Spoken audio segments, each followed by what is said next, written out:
Здравствуйте. Меня зовут Татьяна Анатольевна, фамилия Богданова.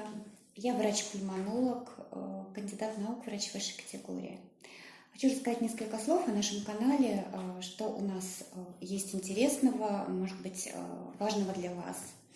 На этом канале мы будем говорить, в принципе, о пульмонологии и, в частности, о современных особенностях ведения пациента при бронхолегочной патологии.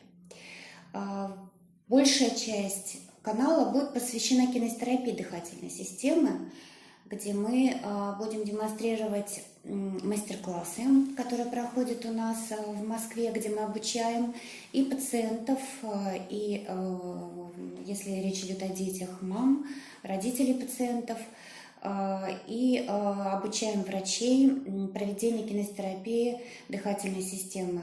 Что это такое? Несколько слов. Все вы прекрасно знаете, что в наших больницах и стационарах никто не тренирует мокроту. На самом деле очень много мануальных методик, корректирующих и грудную клетку при вздутии эмфиземы, когда тяжело дышать. И когда сложно вывести мокроту, назначаются различные препараты, бронхолитики, муколитики, разжижающие мокроту, но выводить мокроту наружу никто не учит. И подчас, чаще всего в наших пульмонологических стационарах, да и на дому, все те, кто болеют бронхолегочной патологией, начиная от маленьких детей и заканчивая взрослыми, все кашляют.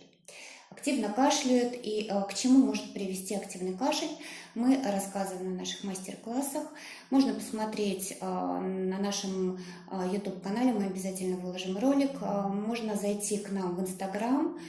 Там есть достаточно много постов на эту тему, где все это можно посмотреть. Под этим видео можно задавать мне вопросы, я прицельно буду на них отвечать и, может быть, отправлю вам ссылки, где все это можно посмотреть и почитать.